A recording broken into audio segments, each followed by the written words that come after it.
Good evening. Welcome to Have I Got News for You? I'm Clive Myrie. Now, just to be on the safe side after what happened at the Oscars, I've cut all the jokes about Ian's wife. And I'm going to repeat the ones about Rishi Sunak's wife. In the news this week, despite his regime change remarks pushing the world closer to Armageddon, White House officials insist that Joe Biden can still be trusted to lead the West forward.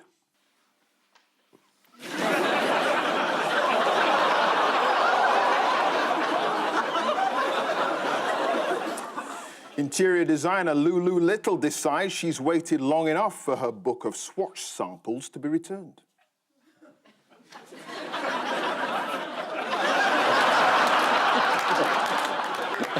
And on the outskirts of Kharkiv, as a Russian military convoy prepares to advance, the Ukrainian Highways Agency finds an effective new way to signal its disapproval.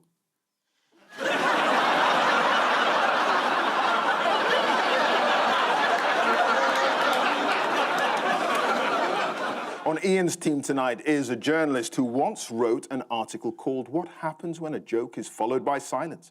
As Chris Rock can testify, it's not the worst thing that can happen. Please welcome Helen Lewis.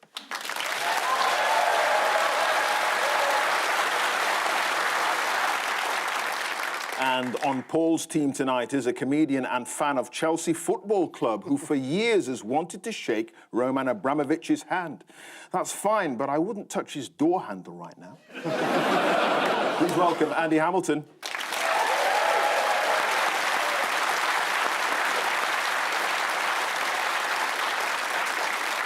Now we begin with the bigger news stories of the week. Ian and Helen, have a look at this.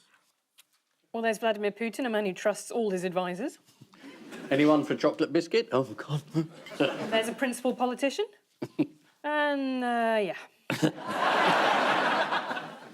No fry zone. There's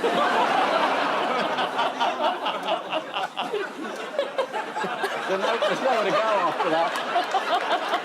This is, of course, the war in Ukraine, which appears to be entering a new phase after negotiations between the Russians and How would Ukrainians. It's a yes. How would I know? Good question, good question. I mean, how did the head of the Russian negotiations team explain the withdrawal of forces from around Kyiv? It's a new phase of the war. It's called defeat.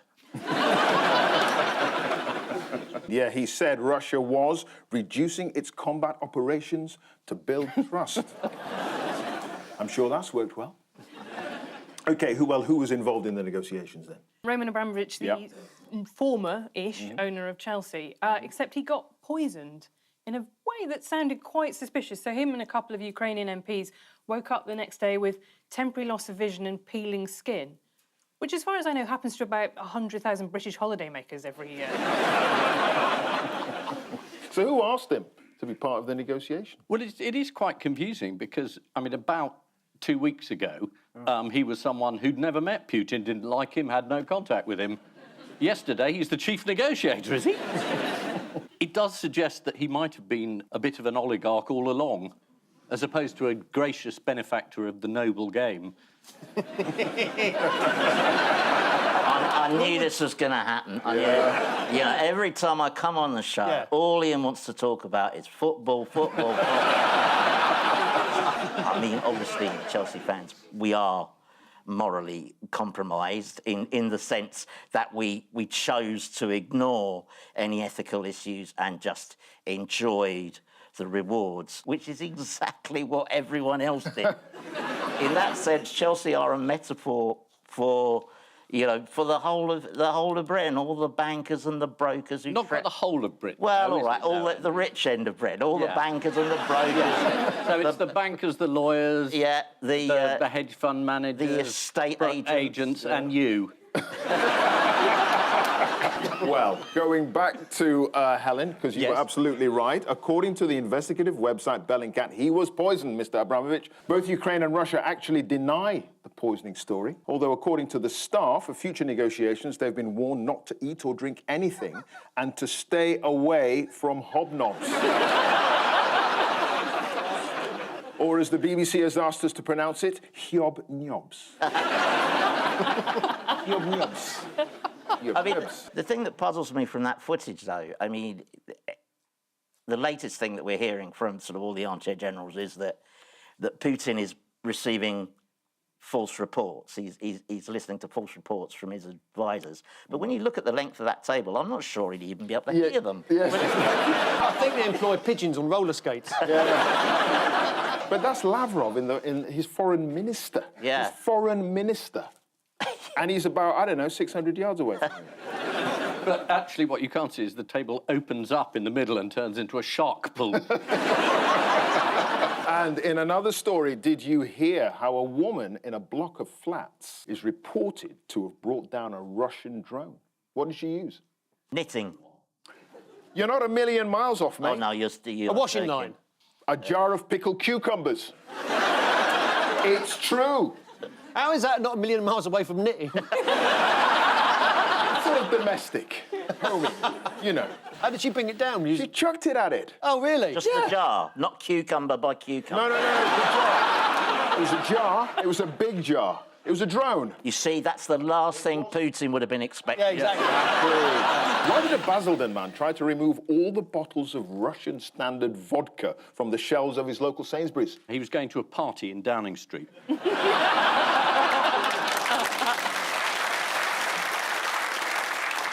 Not quite. Not quite. He claimed he was doing it to help the Ukrainians by limiting the sale of Russian vodka, although the staff did explain that our Russian standard vodka is made and bottled entirely in the UK. The Ukrainians have conducted a very good propaganda campaign against the Russians. They seem to be winning that war. Do you remember the Russian warship off Snake Island? Remember Yes. the story? Yeah, what is the story? Well, it was a very brave band of Ukrainians who were defending the island. Were initially reported to have died, and I believe they said something. I know they swore. The 13 soldiers guarding Snake Island on the Black Sea were thought to have all died defending the island against bombardment from a Russian warship, which had issued an ultimatum to the soldiers to surrender or be destroyed. One of the guards replied with the message, "Russian warship, go fuck yourself." Now, it was revealed recently that the soldiers were all captured alive and recently released back into Ukraine. To commemorate this, the Ukrainian Post Office released this stamp.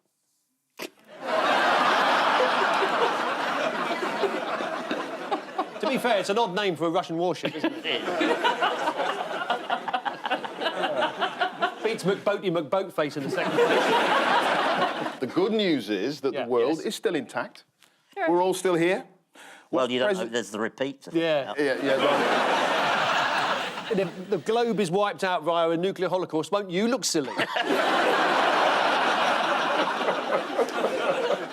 Boris Johnson has been accused of sailing a bit close to the wind in his eagerness to arm the Ukrainians. Did you see this? So strengthening the quills of the Ukrainian porcupine as to make it in future indigestible to the Russian invaders.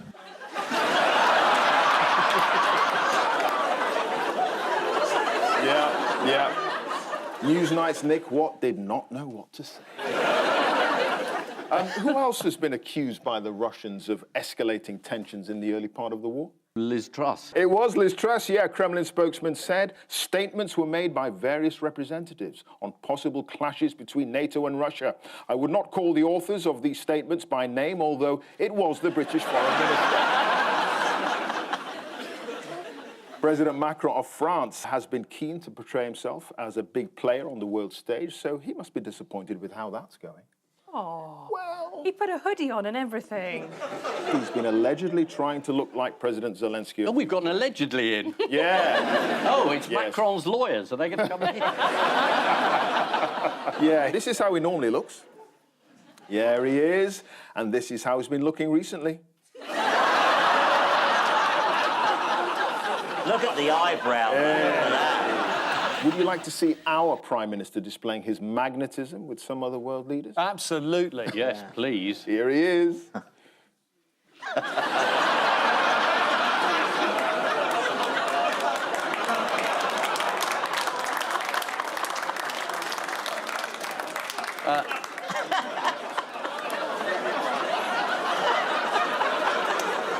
That's Britain declaring a no-mate zone. Which of Boris's acquaintances have embarrassed him recently? Evgeny Lebedev. That's right. Who was given a peerage very soon after Boris Johnson took over, and now the House of Lords committee said maybe he shouldn't have done. The security services were worried about him. Yeah. Lord Lebedev, the son of a KGB oligarch and owner of various newspapers, Boris Johnson denies getting involved in security discussions over Lebedev's elevation to the House of Lords. The suggestion was that Lebedev was a security risk, you know, and that's why he shouldn't be a peer. But I can think of a lot of other reasons he shouldn't be a peer. I mean, he just supported Boris. He owned newspapers and supported him in the mayoral election, which looks like corruption. Isn't, obviously. The thing I like about Lebedev is he sounds like a conversation between Bill and Ben, the flower pot. Yeah. He originally wanted his title to be Lord Lebedev of Moscow. I'd have gone for Lord Lebedev of Levered. I mean, if you're going to start with a silly name, see it all the way through. How has the leader of the opposition responded to all this about Lebedev? Lebedev. Well, he sent an embarrassing message of congratulations. The problem now, I suspect, is that he's demanding an inquiry into the handling of all of this, and he sent a stern message to Lebedev after he was appointed to the Lords saying, congratulations on your elevation. That doesn't say peerage. Maybe it's maybe he saw some architect's drawings or something. You know, it could be anything, couldn't it? Well, Lebedev is well known for his lavish parties, to which he has invited the great and the good. I believe there is a rumour that once the glamour model Jordan, properly known as Katie Price, attended one, sat next to Boris Johnson and did what is her career-defining trick of getting her breasts out. Get your tits out for the Vlads. I'm not surprised you should say that, because Katie Price has form when it comes to embarrassing respected members of the establishment.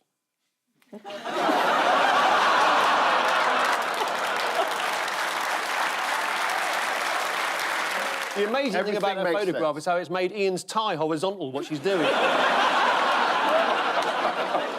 Do you fancy seeing what Kim Jong-un's been getting up to? Yeah, absolutely. Oh. Yeah, Let's think see so. someone sane for a change.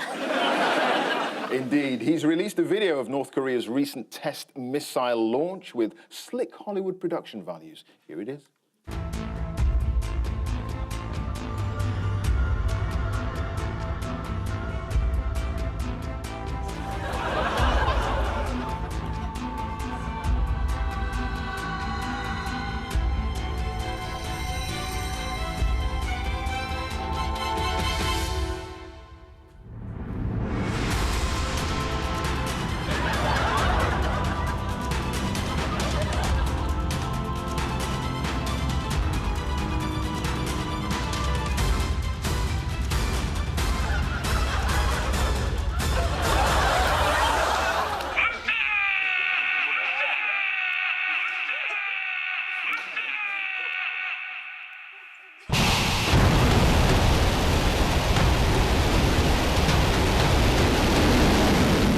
Thunderbirds, I'll go. Yes, this is the shocking news that continues to come out of Ukraine. Vladimir Putin immediately regrets telling unfriendly countries they'll have to pay for their gas in rubles after Martin Lewis gets everyone to send Putin a meter reading at the same time.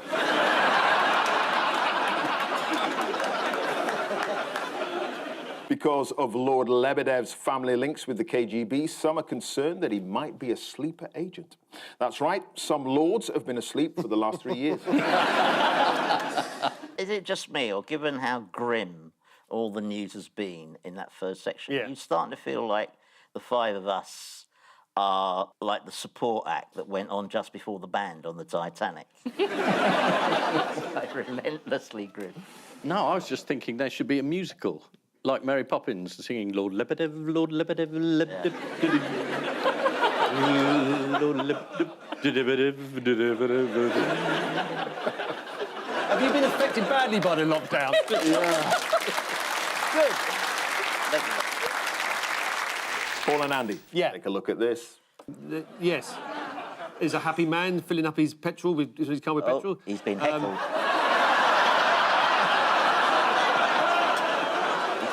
Oh my God! Human Michael game Gove of chess. put on weight. I'm never going to be able to unsee that. Boris answering to the police, that's a first. Yeah.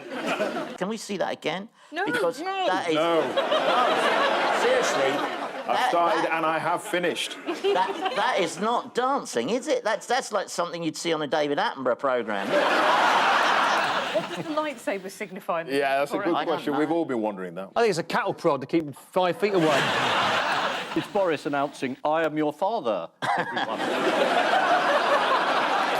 What I like about the police report is, were there any parties at number 10? If only there was a policeman outside number 10 who could have seen what was going on.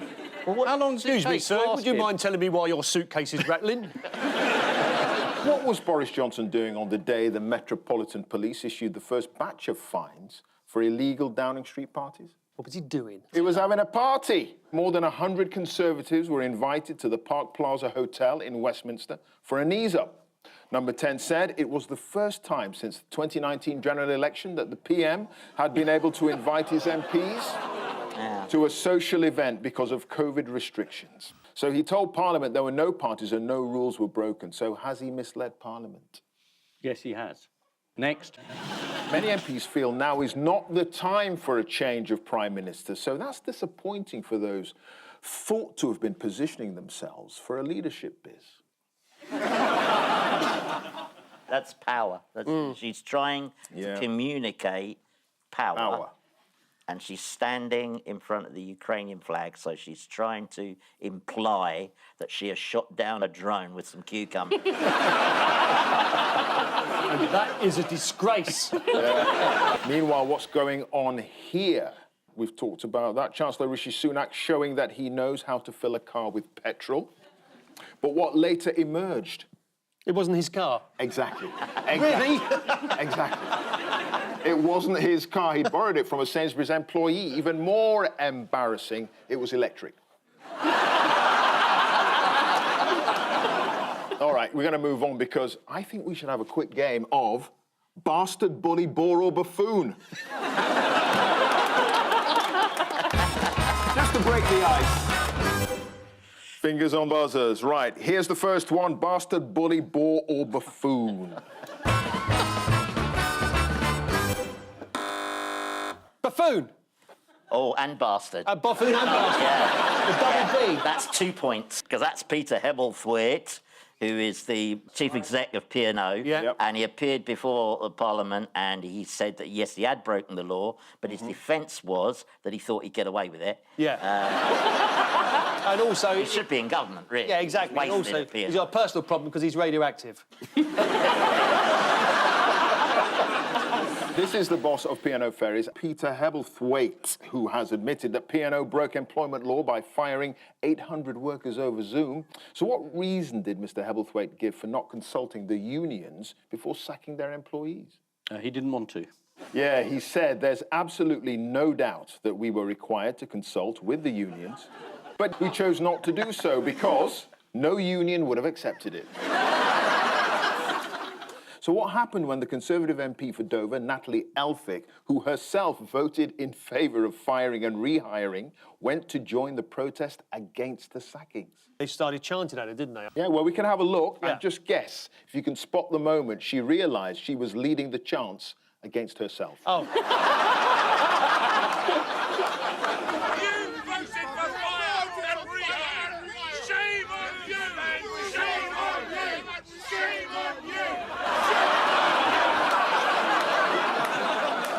Oh, dear. And finally, bastard, bully, bore or buffoon.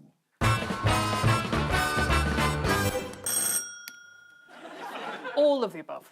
That is Gavin Williamson, who received a peerage for being the worst No, education... knighthood. Oh, worse, a knighthood. No. That's bad. I mean, he's not a Russian oligarch, for God's sake. Yes. How did number 10 try to justify the knighthood? Did they even try and justify it? I think you might be right there. They said it is very hard to justify.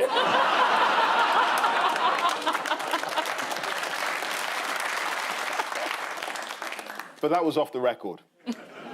This is the news that the Metropolitan Police have issued the first wave of fines over the Downing Street parties. One senior police officer told The Times that the Met were wrong for not revealing the names of senior policymakers who broke the COVID rules, adding, "We are not talking about Mrs. Miggins of Acacia Avenue."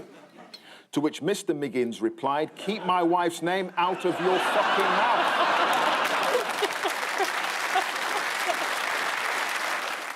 Some Tory MPs are still saying the party investigation is a waste of police resources and the Met needs to get back to what it does best, WhatsApping racist and sexist abuse to each other. Have you given up the news reading then, Clive? The former Education Minister Gavin Williamson has been awarded a knighthood. This brings the whole honours system into disrepute, said Lord Lebedebedev. Lebedebedev.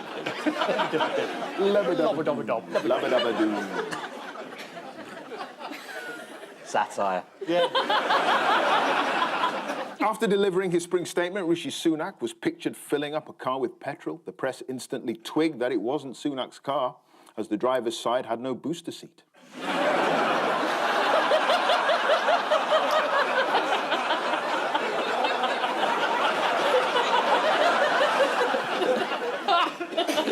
And so to round two, the picture spin quiz. Fingers on the buzzers, teams.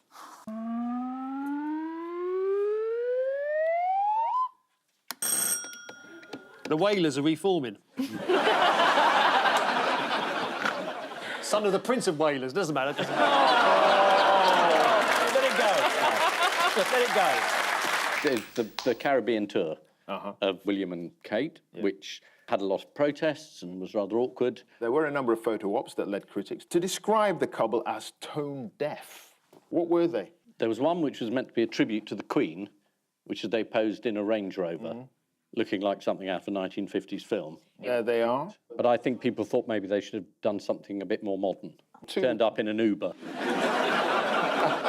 I mean, William and Kate, they were also at Prince Philip's memorial on Tuesday. Prince Andrew, who was allowed to leave the naughty step in order to walk the Queen down the aisle in his first public outing since he paid off Virginia Giuffre with £12 million. They finally found a use for Andrew. No one knew what to do with him, and he's now officially a walking stick. Here's the stick. Oh, there he is. I think it's very wrong to compare Prince Andrew to a walking stick. I mean, Yeah, I'm sorry. Well, a walking stick is strong, straight and dependable. I mean... Was it a well-judged move, do you think, putting Andrew centre stage? Now, she might be saying, listen, Andy, it's all gone in the past. You come along a minute. You know what I mean? You come along, I'll have the walking stick, don't really need it. You be the other side, we'll be all right, sweet, as a couple of beans and a bird. The royal correspondent Peter Hunt said Andrew's appearance reopens the whole can of worms about his judgment. Well, was that can ever not open? No. I mean, that's the question, really. I mean, the only possibility is that she didn't know that she was entering the church and suddenly he sprung out and said, "Here, Mummy, I'll take your arm." And she just thought, "Oh, I'm here now." Maybe.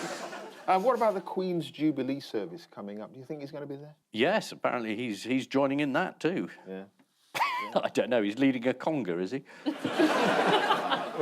Yeah, I mean, this is what could be the last ever royal tour of the Caribbean. The tour was dogged by non-stop controversy, making it the most misjudged royal trip to a Caribbean island since Prince Andrew last visited Jeffrey Epstein.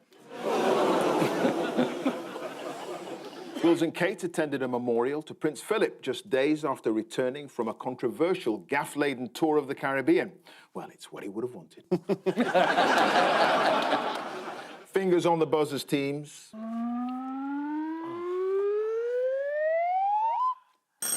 Ian. There was a story in the paper about people don't like Shakespeare when it's delivered in a Yorkshire accent. Yeah. I'm wondering what the pies and the dog are doing. It's a Yorkshire Terrier. Yeah.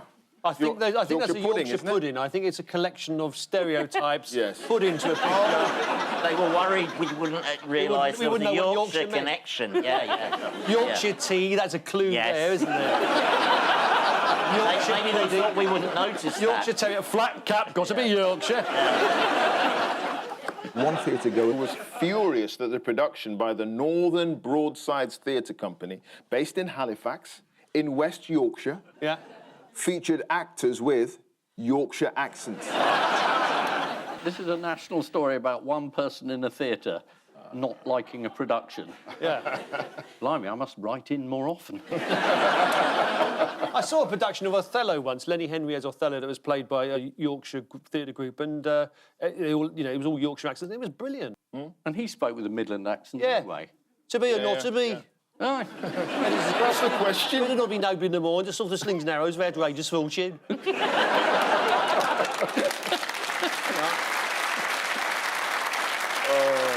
Yeah. I'm just wondering, which part of the country has Gordon Ramsay offended? Oh, I don't know. Cornwall. Ah, yes, Cornwall, after he was criticised by locals for spending time in his second house in Cornwall during lockdown, Ramsay told the Radio Times, "I love Cornwall, but I can't stand the Cornish." Luckily, he only goes in the summer when there aren't any Cornish people there. Finally, why did one disgruntled couple in Hull want a refund for a comedy show that they were due to attend? Well, this is one couple not liking a comedy show. Bloody hell. One couple. Don't get any ideas. Yeah. They wanted a refund for their tickets to the show due to take place in Blackpool. Yeah. Because of the events in Russia and Ukraine, making it unsafe to travel. What route were they taking? The long way round. Yeah. We can save 50 quid if we go via St. Petersburg. After the club offered to reschedule their tickets, the couple replied, "I do not want that, because I don't know how long this will go on for. No one knows." Nowhere in the terms and conditions does it say anything about no refunds for a war. This is the theatre guy who complained about Shakespeare's As You Like It being performed in Yorkshire by a Yorkshire company with Yorkshire accents. To be fair, being staged in Yorkshire, the rest of the audience demanded their money back, and they loved it. Blimey.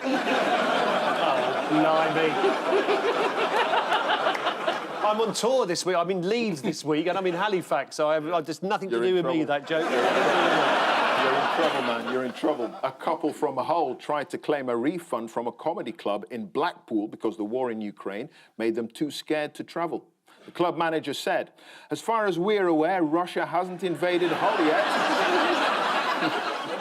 Yes, it is difficult to tell. Right, time now for the odd one out round. Ian and Helen, your four are the Spinning Studio in the Houses of Parliament, the Duke of York Stakes horse race, midget gems, and 10,600 items of Platinum Jubilee commemorative china.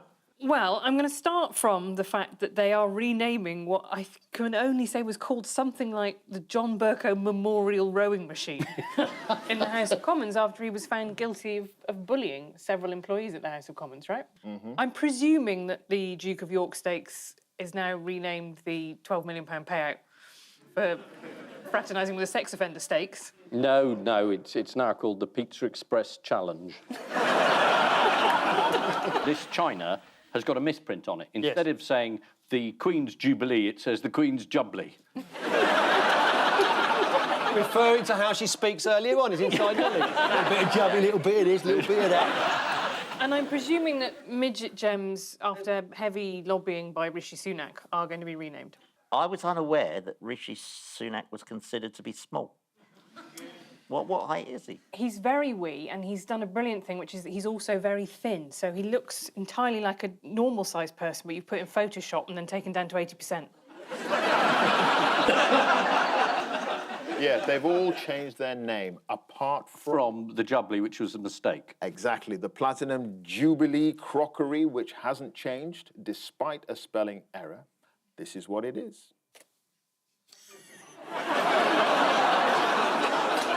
Marks and Spencers have recently decided to change the name of midget gems, as the term is now regarded as offensive. Do you know what they'll be called instead? Rishis.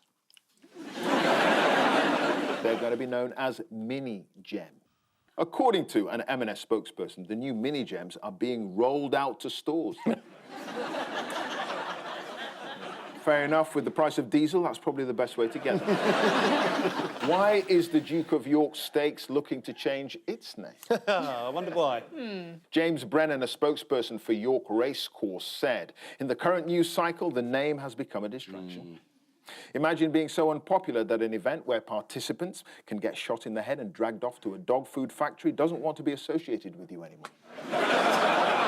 In 2015, the Cycle Studio in the House of Commons gym was named after John Bercow, but following the bullying report, the plaque dedicated to him has been removed. It said, John Bercow's behaviour fell below standards the public expect from politicians. Blimey. What sort of behaviour was it then? He shouted at people, Yeah. and I think he pretty much made people cry. He made people want to resign, leave their jobs. I mean, I think it was very unpleasant to work for. But he's very short as well, isn't he? So he might have been shouting because they couldn't hear him. Yeah. Possible. Yeah. He was accused of calling a colleague fucking stupid. Which colleague? And then we...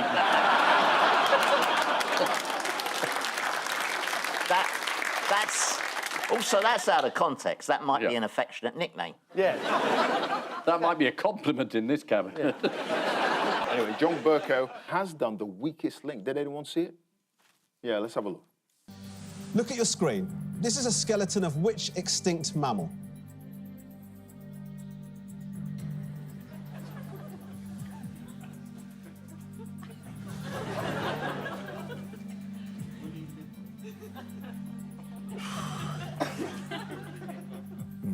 It's got tusks, A John. dinosaur.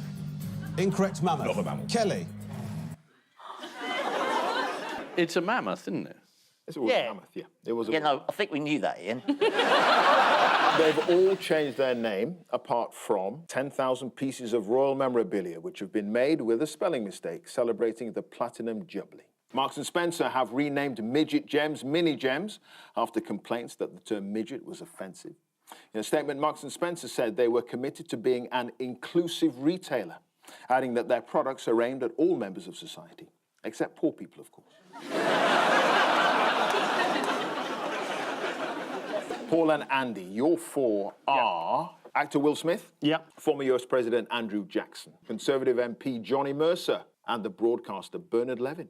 Well, the immediate clue is, of course, Will Smith being there, but also Bernard Levin in the bottom right-hand corner. So there's a famous bit of footage from That Was the Week That Was, early 60s, where he's sitting on a stool talking to a studio audience, and a rather drunk man walks into him and says, Mr. Levin, would you mind standing up for a moment? And Bernard Levin stands up and he says, your review of the whatever the play was, and he tries to hit him, and there's a bit of a scuffle and stuff. So it's obviously about people hitting somebody that they don't like. Now, Andrew Jackson was very annoyed because he wasn't allowed to have his photograph taken in colour, and he was furious. I would say that Bernard Levin's probably the odd one out because he was the one that was hit and all the others hit somebody else. Absolutely right. Yeah, that's good. Levin had written a bad review about a show his wife had appeared in, and Desmond took the opportunity during an appearance on That Was the Week That Was, as you said, to take revenge. Let's have a look. Would you stand up a second? Mr. Levin, your review of Savagery and the Light was not a review. It was a vicious attack. Yes, it may well have been, but would you mind going back? There's just one tiny thing to be done. But it just shows you the British, even in physical violence, they're very polite. Yes. Could you please stand up for a moment? and knock your chin, please? But also, I love just one tiny thing. Yes. Like this. Will Smith's reaction to host comedian Chris Rock's joke at the expense of his wife, Jada Pinkett Smith, became the talking point of this year's Oscars ceremony. All rather awkward. Well, because he won Best Actor because he wasn't really annoyed at that bit. At the beginning, there was some speculation about whether what we'd witnessed was real. And the answer to that is, it's the Oscars. None of it is real. It ends with that thing, I am a work in progress. I mean, you try that in the real world, you know, you're stopped for speeding. I'm sorry, officer, yes, I was doing 90 miles per hour, but I'm work in progress. I mean, everyone had an opinion, didn't they? And we've all got opinions on it. Liam Payne, the former One Directioner, he had an opinion too. Yes. Oh, no. I believe whatever he felt that he did, he had the right to do. I also felt there were 3 losers in one fight. He didn't know, being Chris Rock. He didn't want to do what he had to do, being Will Smith. And she did nothing, being Jada. But I had to leave my chair, I'll be honest with you. It cut me really deep. We got to watch the world's best emoter ever speak from the heart. I've seen him in every situation, in every film he's ever done. And when he cries, I cry. When he laughs, I laugh. And it's a beautiful moment. I mean, when did he become Dutch? When he cries, I cry. When he laughs, I laugh. When he hits people, I hit people. And that's... I mean, actors, honestly. He was probably the first one on his feet as well. I mean, what was... Hang on a minute, that was Liam Payne. Who was that? Liam Payne. Who's he? From a popular... One Direction. Yeah. Oh, even worse. All right, how did the US President Andrew Jackson step up to the plate to defend his wife's honour? Surely a duel. Got it. Unbeknownst to her, Rachel Jackson was still legally married when she wed Andrew in 1791 because her first husband hadn't properly obtained a divorce. Andrew Jackson, therefore, had to fight off repeated claims of bigamy and adultery, taking part in 103 duels. How many of those did he win? He was once shot so close to the heart that the bullet could never be removed. According to his biography, Jackson was so frequently wounded in duels that he rattled like a bag of marbles. OK, what did the MP Johnny Mercer do to defend his wife that drew ridicule? I don't know. I believe he posted... Actually, he tweeted to say, "Did you call my wife a prostitute in the comments section of the Plymouth Herald?" My word. Mercer went viral in 2018 after replying to someone on Twitter who he believed had made an unpleasant comment in a local paper. He tweeted, "I'll give you one chance at honesty. Did you insinuate my wife was a prostitute on the Plymouth Herald's comments section?" Sadly, the tweeter didn't respond, so we'll never know. They've all defended their wife's honour, apart from Bernard Levin, who was punched in the face by a man defending his wife's honour. As the incident unfolded at the Oscars on Sunday, eyebrows were raised. But that's Botox for you. Time now for the Missing Words round, which this week features as its guest publication, Chalk Dust, the magazine for people who love maths. And we start with David Cameron finds what in his what? Is it margarine in his underpants? David Cameron finds a set of handcuffs in his hotel room. Really? The police are actually onto it? In an article about his recent trip to Poland, David Cameron described finding a pair of handcuffs in his hotel room in Eindhoven. Next, mathematical equation proves that cows what? Can be divided by pi. Oh. Pi day. Mathematical equation proves that cows have a maximum size. This is from the Chalk Dust magazine's diary column. Sorry, dairy column.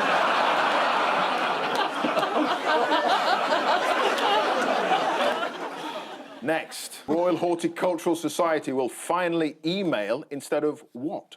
Oh, it's snail mail. Not quite. Communicate electronically. Is email not an electronic communication? They call it communicating electronically rather than email. It's actually a separate thing. Oh, right. Oh. Yeah. There you go. I'm learning so much this evening. She's Sunak, you're sure. Yeah. This was actually announced by the... That's enough for 1 week. Enough for 1 Yeah, week.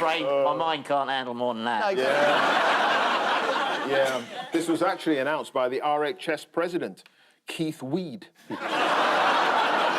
Every year they try to get rid of him, but he just keeps coming.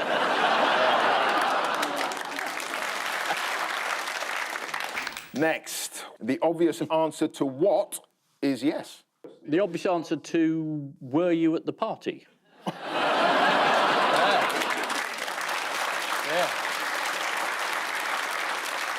The obvious answer to will this article ever end is yes. I mean, it's obvious, really, isn't it? I mean, according to Chalk Dust magazine, questions like this can spark an interesting discussion. Not tonight. Next, what no longer considered too rude for what? Whoopee cushions. Whoopee cushions. Yes. No longer considered too rude for royal funerals. Yeah. Vulgar fractions no longer considered too rude for mathematicians. Yeah. It was a good joke. I know it confuses people when I say something clever, but you've got to live with it. Charles Dickens no longer considered too rude for TikTok. It's outrageous that the name Dickens was banned by TikTok for being too rude, said the head of the Charles Dickens Museum, Willie Coxblotch.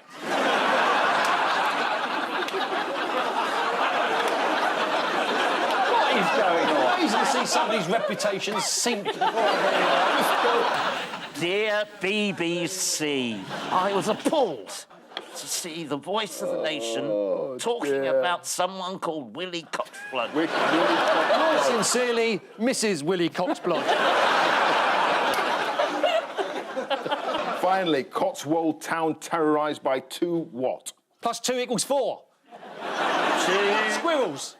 terrorised by 2 enormous prime numbers. Yeah. No. Chihuahuas. What? Oh, chihuahuas? Chihuahuas. Yeah. 2 chihuahuas are reported to be running riot in the Cotswold town of Corsham, prompting calls from locals for the dogs to be destroyed. I'm not sure how you put down a chihuahua. Maybe you say, "You're tiny, you little shit." What's going on? This used to be a respectable show. Until the BBC News got their talons into it. Dear, oh dear, what can I say? Well, you can not say that. For So the final scores Here is the 10 o'clock news, fuckwits. The final scores are Ian and Helen have 7 points, and Paul and Andy, you've got 6. Hey, it's a win.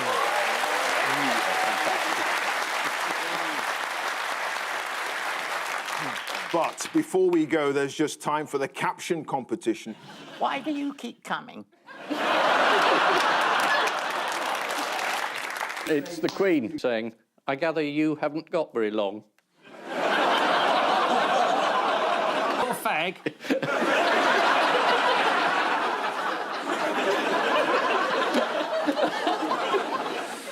On which note we say thank you to our panellists, Ian Hislop and Helen Lewis, Paul Merton and Andy Hamilton.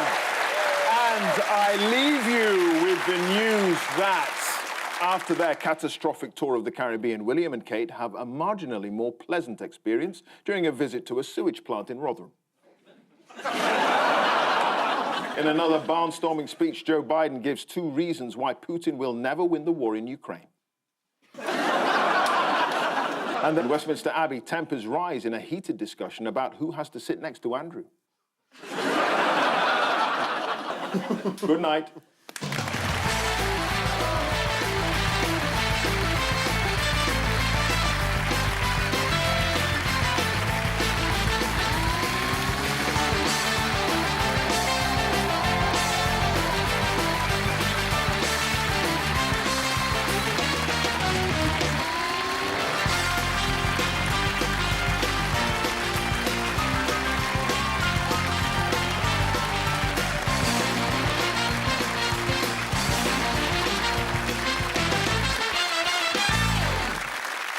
Was it Jonah Louis who did that song? Stop the Cavalry. That's what I was thinking of. It's